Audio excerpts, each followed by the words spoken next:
There you are, right on time. Welcome to Fancy Night Dinners with JR. I am he, Julius Reginald III. And today, this evening, we are downtown Victoria at the Inner Harbour. Now, let me give you a bit of history. The Inner Harbour was founded and discovered by none other than James Cook in 1778. Drove his ship right into this harbour and discovered this land. Sure, maybe there were people living here. Maybe he stole it, however you want to call it. Doesn't matter. But today we are downtown at the restaurant called the Boom and Batten. Now, it's a fancy place. We had to book 2 weeks in advance, a week in advance, I don't know. Doesn't bother me. But it is a restaurant named after a ship parts, much like the mast and stern, the bow and starboard. But today it's the Boom and Batten. So let's make our way down the path and we'll meet your other host, sit in and enjoy ourselves. So come on, let's make our way. Well, hello. I see you've met Fancy JR, Julius Reginald III. He might be coming around a bit again here and now, depending on places that we do visit, you know. Hi to the Empress, who knows. Right now he's over at the seaplane terminal. He's waiting for Chauncey and Neville to arrive on the 5 o'clock from Gatwick. Chauncey? But today we're at the Boom and Batten, as you know. I think the Boom and Batten has only been around for a couple of years. I know they built the stock not too long ago, and then they added the restaurant. We had to get reservations. We tried to come here before, and today, you know what? I also want to apologize for that. If you don't like the skit, it was kind of funny. But I tried to do the Queen's English accent, or tried to do a staunch British accent, but it might have slipped into the common area, kind of like when I first met you, right? You had a bit of a common accent, you know, coming from the red brick and mortar back alleys of Manchester. But you know, back then you were like foreign and exotic. And now I'm just now like people normal. think you're from Australia. But so today we're here to try the Wagyu burger. Now I've had Wagyu, and if you don't know about Wagyu, it's basically 4 different breeds of cattle in Japan. Now these are special cows. When they wake up in the morning, they're given espresso or lattes. They listen to classical music. They get shiatsu massage at the end of the day. And then they're usually read stories, usually Dostoevsky or something along those lines, Tolstoy, when they go to bed. And they make very delicious cows.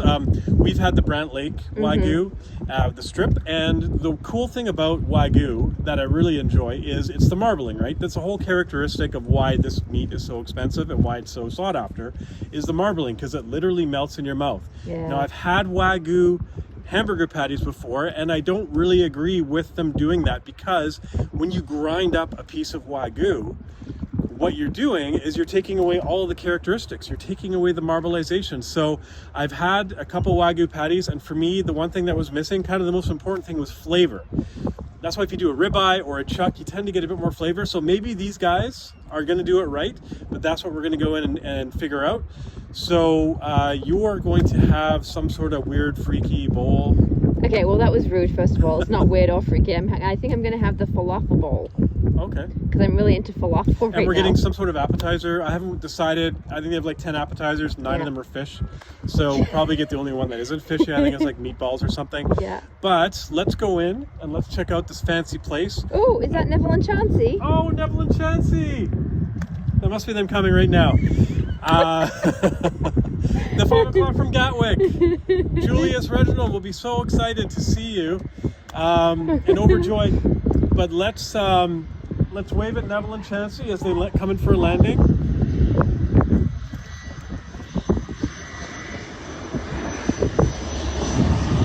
Oh, how exciting. Excellent touchdown, my man. Anyways, so let's go into the Boom and Batten. We're going to show you some pictures of the food that we're going to get. We'll do some voiceovers. We'll explain it to you. And then when we're done, we'll come out and we'll let you know what we thought. So thanks for joining us on Fancy Night Dinners. Now here we start with the crunchy French fries. They're crunchy battered fries with fancy sauce, which is togarashi mayo. Then we have the meatballs. So it's pork and beef with tomato sauce, parmesan, and grilled house-made sourdough. This is the tuna poke bowl, Szechuan marinated ahi tuna, sushi rice, edamame, seasonal vegetables, sweet pickled cucumber, radish, yuzu mayo, and crispy garnish. And here, friends, is the star of the show and why we came to this restaurant. This is the Wagyu burger. Comes in at $25 with a side of Parmesan truffle frites, not fries, frites. It is a Brant Lake Wagyu patty with white cheddar cheese, lemon aioli, iceberg lettuce, pickled shallots, tomato jam, and all of that is finished off on a brioche bun. All right, we've just come out of the Boom in Batten, and I quite liked what I had. You saw our appetizers. We had the crunchy fries with togarashi mayo, which was really nice. I've never had togarashi mayo before. It's like a Japanese sort of spice mix. Yeah, spice that they put in with the mayo. The fries were not hand cut. They were obviously frozen, but they were cooked very well. Very crunchy, very hot, very fresh. The meatballs were nice. I am normally not a meatball fan because I like my meat crispy, but it was a pork and a beef mixture. It was a good texture, I thought. Yes. Marinara was nice. Oh, the marinara was lovely. I really like the meatballs, but I do like meatballs. I was a big fan, and they were really moist on the inside, and I know I don't like that word, but it's true. And they had a house-made sourdough, which was perfect because then you get to soak up all the extra marinara, which was quite nice. And I love the fries. The fries, actually, we also dipped in the marinara, which actually worked so really well good. because they were like salty. Yeah. You made it audible. You changed your decision. You went, I'm doing the falafel bowl. This is what I'm having, and then boom. Okay. All of a sudden. Okay. Let me tell my story. The menu online didn't list the poke bowl, and so when we sat down and they gave us menus, I was thrown by the tuna poke bowl on the menu, and so I went with that because I love poke. Yes. So that's what I had. Now I would say it's on par with other restaurants that do poke, like a Brown's or Earls or Milestones, I forget where. It's not as good as a poke place, which is to be expected, but for the price it was, I wouldn't get it again probably. Look, turn. Oh my gosh, what is that? It's an otter. Hey, buddy. Oh, hi, Fred. Oh, I probably shouldn't follow it. Yeah. Okay. Anyways. Everybody wants to be on the show. Anyways, poke was good, but not as good as a poke place. Okay, are you done? Yes, I am. Over to you. My show. Back to you. So the Wagyu beef burger. Here we go. $25. I had the truffle frites, not fries. Parmesan truffle. Parmesan truffle frites, which are skinny French fries. Now the thing is, they were hand cut. Now I normally don't like skinny fries because they're tough, but these were actually well done. Like they were nice. Again, truffle sauce. I love truffle sauce because of my really high posh upbringing. It was good. Now the Wagyu beef burger. It kind of suffered the same problem that a regular Wagyu patty does. It doesn't have the flavor of a ground chuck or a ribeye.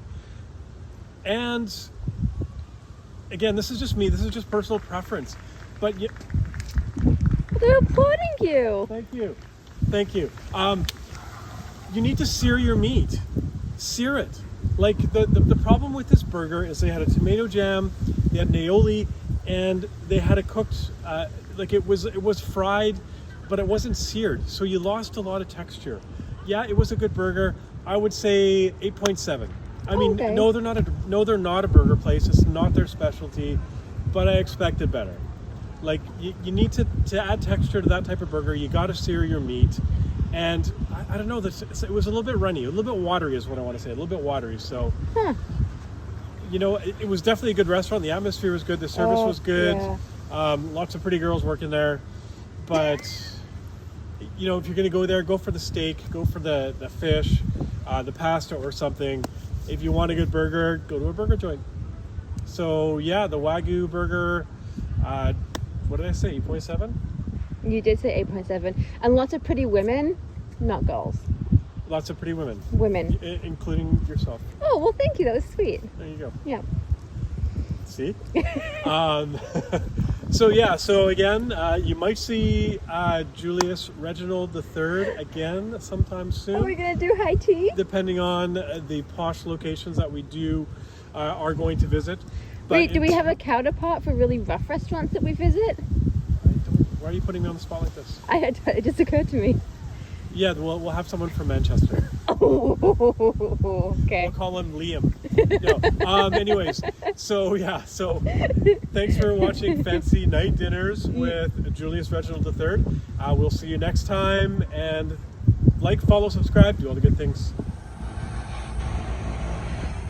Oh, what do I call time? Yeah, Chauncey and Neville. Lovely old chaps. Hey, over here. Bunch of wankers.